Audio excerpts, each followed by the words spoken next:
A continuación, Quito con Marjorie.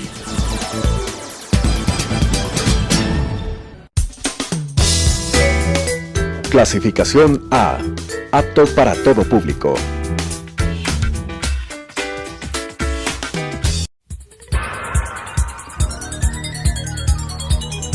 Las opiniones vertidas en este espacio por la producción y dirección del programa son de exclusiva responsabilidad de sus autores y de quienes intervienen en ellos.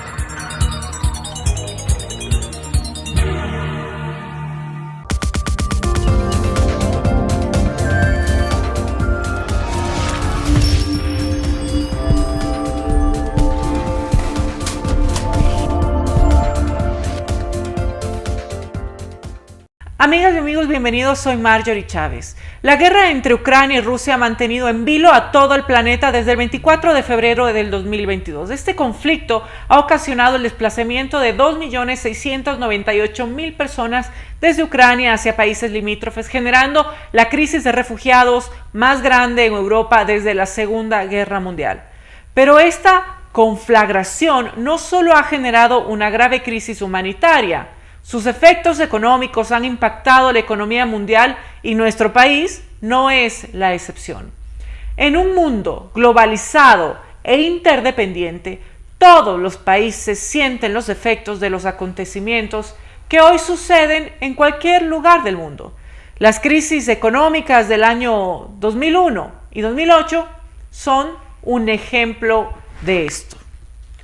Y para este año se prevé que el precio del petróleo y el gas natural alcancen techos históricos, lo que ha generado pues mucha preocupación en mercados internacionales debido a la importancia que tiene la energía para el funcionamiento de todos los sectores de la economía. El mercado de alimentos también ha mostrado signos de alarma debido a la importancia que tienen los países beligerantes en este conflicto dentro de la producción de trigo y maíz, que son componentes de varios alimentos destinados para el consumo animal. Sin duda, pues este tema es muy amplio y vamos a tratar de analizarlo a profundidad en nuestro programa, y para esto he invitado a la economista Daniela Delgado Galárraga. Daniela es docente de la Universidad de las Américas. Muchas gracias, Daniela, por acompañarnos. Hola, Marjorie, gracias a ti por invitarme a tu programa. Contenta de estar aquí hoy contigo. Gracias. Daniela, además pues de varia experiencia, es actualmente la directora del Observatorio de Energía y Minas de la Universidad de las Américas.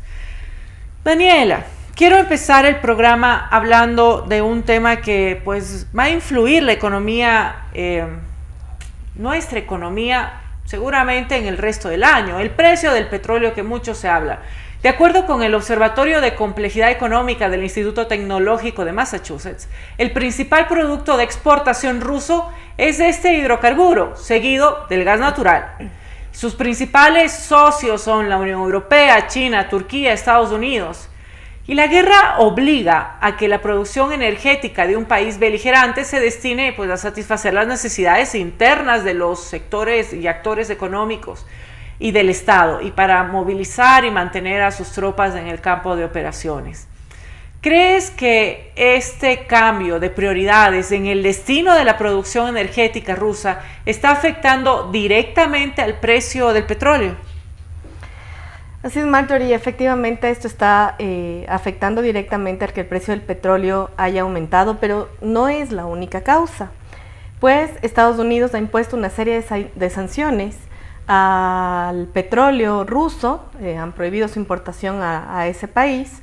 Europa no se ha involucrado pues, por la dependencia energética que tiene, pero lo que sí ha hecho Europa es una restricción de maquinaria para la producción petrolera. No están exportando esa maquinaria hacia Rusia, y esto también pues al reducir la oferta hace que el precio de este bien se incremente.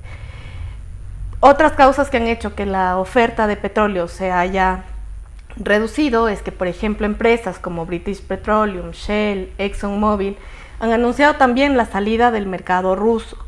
Entonces, al contraerse la oferta, de petróleo, los precios inmediatamente suben.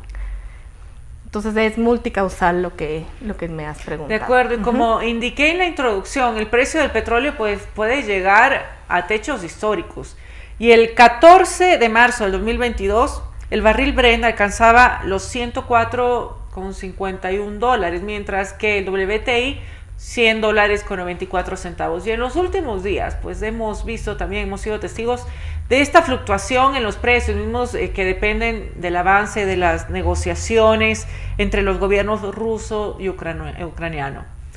La pregunta es si le beneficia al Ecuador. ¿En qué medida realmente nos beneficia este incremento de precio del petróleo?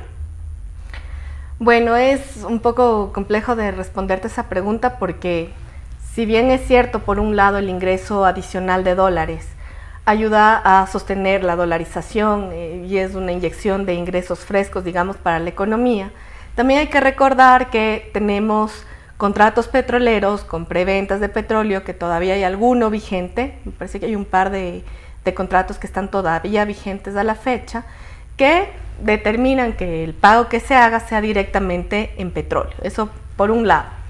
Por otro lado, también hay que considerar que el presidente Lasso decidió congelar el precio de la gasolina extra y del diésel, siendo esto una forma de subsidio, digamos, porque el precio no está al precio internacional. Y eso determina que las arcas fiscales deberán tener dinero ahí para poder solventar este subsidio a estos dos bienes, ¿no es cierto?, la gasolina extra y el diésel. Y además el tema que va a perjudicar en términos de ingresos al país es que el precio de la energía también va a subir, de transporte. Sabemos que el mercado ecuatoriano se caracteriza por la especulación, ¿no es cierto? Y pues esto podrá ser pretexto para precisamente alzar los precios de los bienes que normalmente se consumen en el país. Los efectos de las sanciones económicas a Rusia también se han hecho sentir. Países occidentales desconectaron ya los principales bancos rusos del sistema de pago SWIFT, lo que impide pues, que las empresas rusas cobran sus exportaciones de gas, petróleo, temas mineros y trigo. Y a su vez también les impide pagar por las importaciones. Es decir, los principales bancos británicos, suizos, alemanes y estadounidenses tienen por hoy prohibido emitir préstamos al Estado ruso y a sus empresas, lo que ha devaluado el rublo en un 42% desde el inicio de la guerra. Se ha cerrado el espacio aéreo, aerolíneas rusas, lo que pone también una traba más al comercio entre Occidente y Moscú. ¿Cuáles son los efectos que tiene para el Ecuador estas sanciones económicas a Rusia? Y si consideras que nuestro país está en la capacidad de establecer sanciones de este tipo a este país y sumarse a las acciones de Occidente para presionar al gobierno ruso a deponer las armas. Bueno, Ecuador no está realmente en capacidad de plegarse a las sanciones económicas hacia Rusia, pues por el tamaño de nuestra economía. Más bien los efectos que ha tenido esta guerra para nosotros han sido adversos, desde los estudiantes ecuatorianos que tenemos ahora tanto en Ucrania como en Rusia. Son más o menos, tengo entendido, unos 1000 estudiantes que están allá, que por las sanciones que mencionas, esto del código SWIFT y todo que les han sacado del sistema bancario, no han podido recibir el dinero necesario para poder regresar, por ejemplo, al Ecuador en los vuelos humanitarios, han estado en todas estas dificultades. Eso en términos sociales. Bueno, en términos económicos ya se están viendo algunos problemas. Por ejemplo, los exportadores de flores, de banano, de crustáceos y pescados se han visto ya perjudicados por no poder cobrar las exportaciones que ya se han hecho, porque si está cortado el tema bancario es difícil recuperar los pagos de estas exportaciones. Y ya de hecho hemos visto que ayer justamente el sector bananero comentó que hay un exceso ya de oferta de banano. Esto porque las exportaciones de banano representan para Rusia exclusivamente 649 millones de dólares, de flores 127 millones de dólares y de pescado 49 millones de dólares. Entonces, si es que hay un exceso de oferta, igualito que veíamos antes, al aumentar la oferta, el precio va a disminuir, ¿sí? Y esto, pues claro, se va a ver va a afectar directamente en la rentabilidad de los exportadores. Entonces, no estamos realmente en condiciones de poner ninguna sanción, más bien nos vemos perjudicados por el contexto. Y en respuesta a las sanciones de países occidentales, Rusia impuso restricciones a la importación de más de 200 productos, entre los cuales se incluyen cereales que provienen de Europa. Esto ha provocado que el precio del aceite del girasol, el trigo, la cebada y el maíz se incrementen exponencialmente. Y de acuerdo con la FAO, los alimentos tendrán un incremento de hasta el 22%, afectando la producción ganadera y la seguridad alimentaria de muchos países. ¿Crees, Daniela, que este incremento afectará a nuestro país, tomando en cuenta que su producción agrícola, digamos, las condiciones de nuestra producción agrícola? Y quisiera también saber si esta variación en los precios internacionales de cereales va a significar o puede significar una oportunidad más bien para los productores ecuatorianos. Bueno, hay que partir de la idea de que Ecuador no produce trigo, ¿no? Todo el trigo que nosotros utilizamos para hacer harina es trigo importado. Y pues el problema es que efectivamente al no tener en el mercado todo el trigo que se necesita para consumir, ¿no es cierto?, internamente para producir harina, esto ha hecho que el precio de la harina, como tú bien lo has mencionado, suba. Y por lo tanto, al ser la harina un insumo fundamental para la producción del pan, ya los gremios de panaderos se han pronunciado al respecto, incluso sugiriendo duplicar el precio del pan popular, que ahora cuesta 12 centavos, y han pensado en que sea hasta 25 centavos del precio, dado el costo de la harina ahora. Entonces, son como $10 por quintal de harina que ha subido el precio actualmente. Son como $52 por quintal. Y claro, si el precio de los insumos aumenta, va a ser necesario aumentar también el precio del pan. Y esto efectivamente va a perjudicar el bolsillo de los consumidores, porque el pan aquí para nosotros es fundamental en el desayuno y en la tardecita, si no hay humitas. Tú me preguntabas si esto puede ser una oportunidad.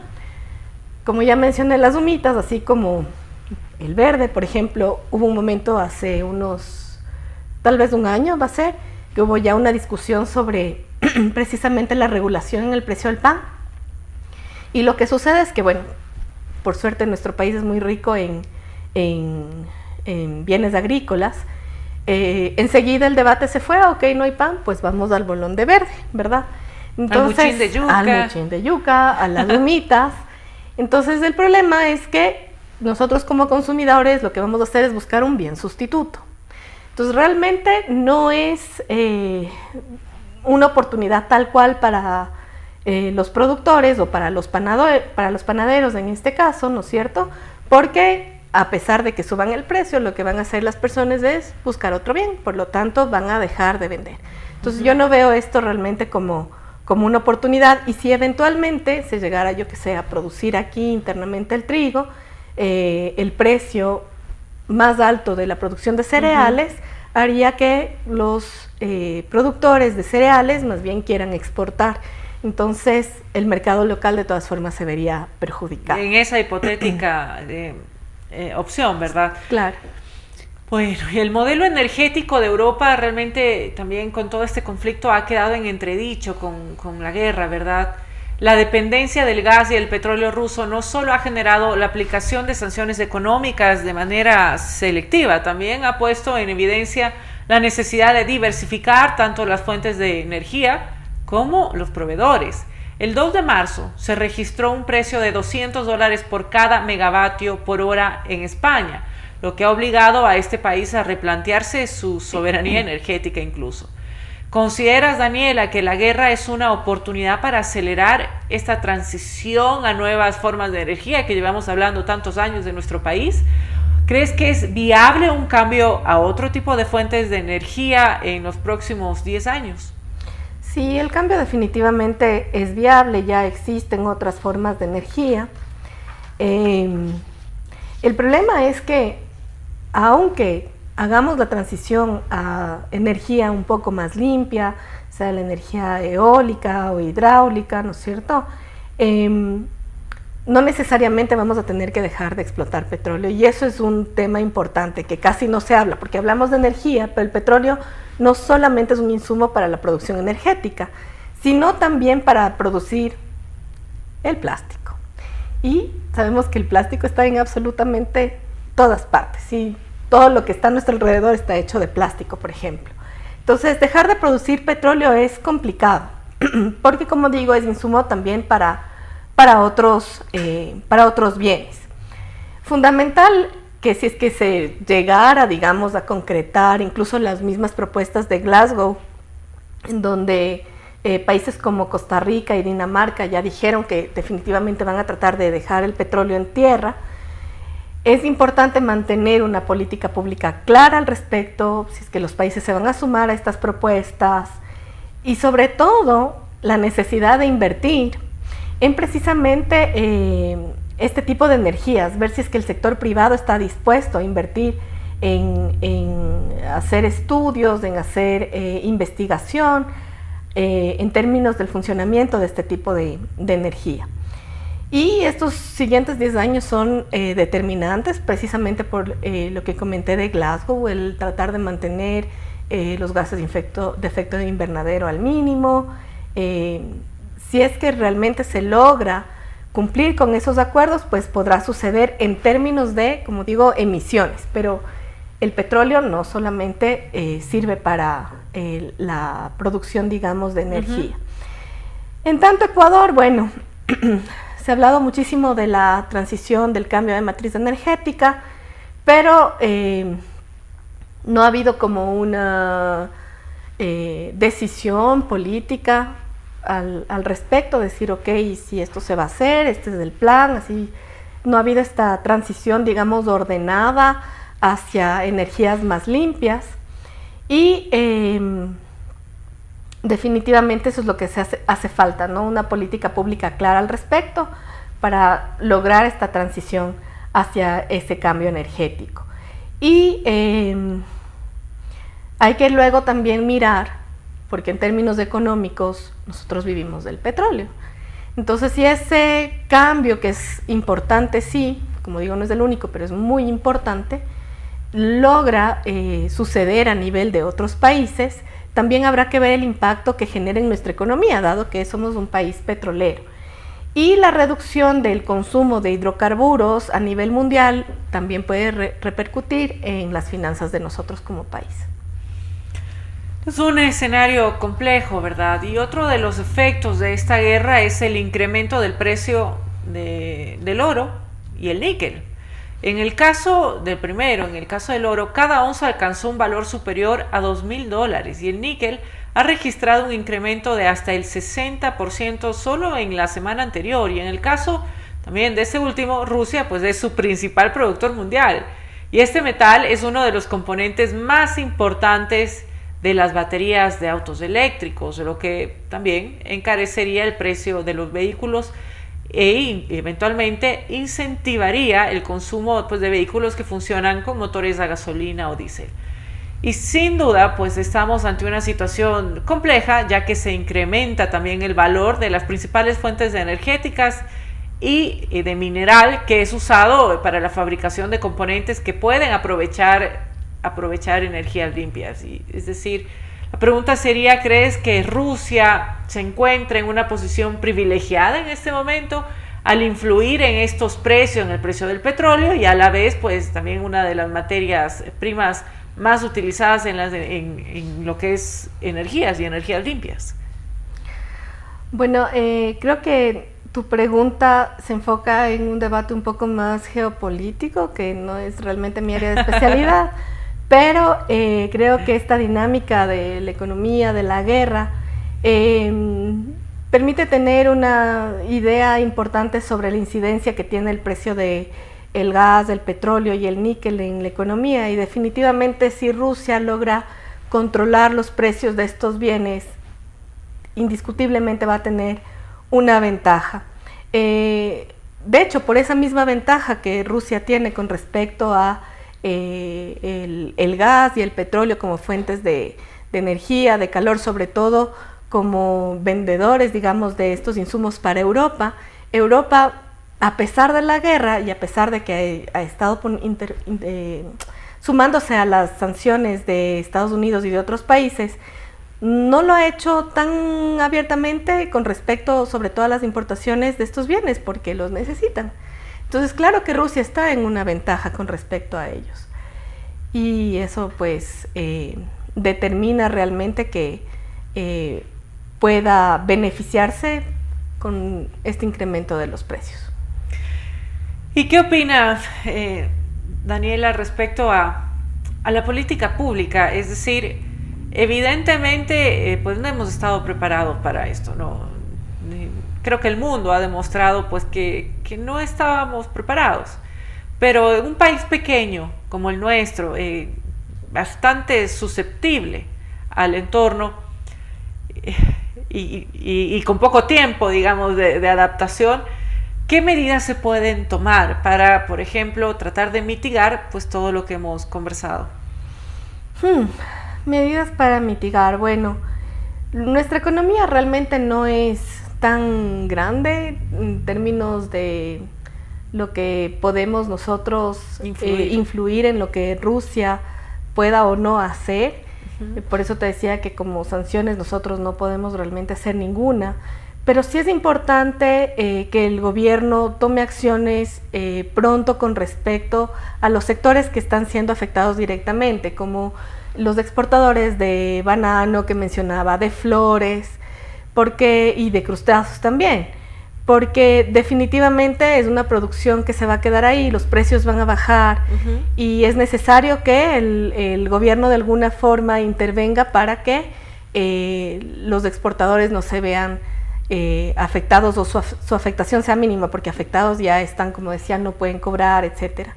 Entonces yo creo que tanto como política pública no, porque no es una afectación a gran escala. Bueno, Cancillería también ya ha hecho algunas acciones con respecto a los estudiantes, pero pienso yo que sí es importante, dado que es un contexto de crisis, pues apoyar al sector exportador que se ha visto afectado ahora. Y también a la producción local, es decir, por ejemplo, estamos hablando de que los panaderos tendrán que cambiar su actividad si es que pues, no se logra subir el precio.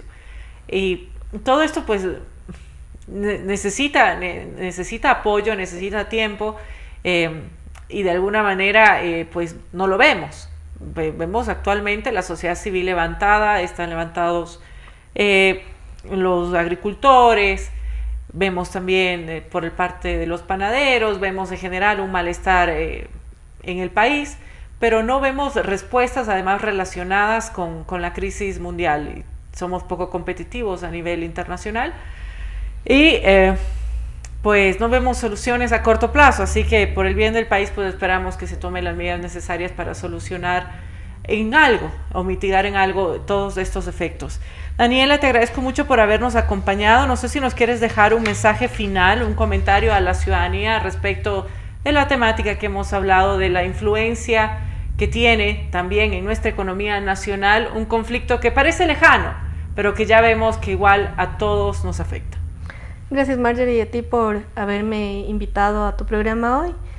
Creo que hay algo bien importante que nos ha demostrado la pandemia y ahora la guerra, y es que este mundo está súper interconectado. Parecería que, como tú dices, está muy lejana la guerra, Rusia está al otro lado del mundo, y sin embargo estamos tan interconectados que tenemos estudiantes allá, que las cosas que están pasando ahora ya afectan a nuestra economía directamente y también a nuestro bolsillo. Entonces es importante nosotros tener siempre en cuenta el contexto internacional, lo que está pasando, incluso para tomar nuestras decisiones propias de consumidores y luego, pues claro, si uno tiene una empresa también. Muchas gracias, Daniel. Amigas y amigos de este programa, espero que haya sido de su interés. Como conclusión podemos decir que pues en una guerra la economía es vital para las partes que son beligerantes. Sin acceso a recursos es imposible mantener la logística que incluye un conflicto como el que se vive actualmente, y ante una crisis económica las acciones militares pierden legitimidad y se genera una presión interna en los países para tratar de poner fin a este conflicto. Y como lo hemos dicho y lo ha dicho nuestra invitada, pues no somos ajenos a los efectos de esta guerra. Los incrementos en la harina, la gasolina y la caída que sufrirán algunas de nuestras exportaciones van a influir en las decisiones que tomarán los agentes económicos en el presente y en el futuro.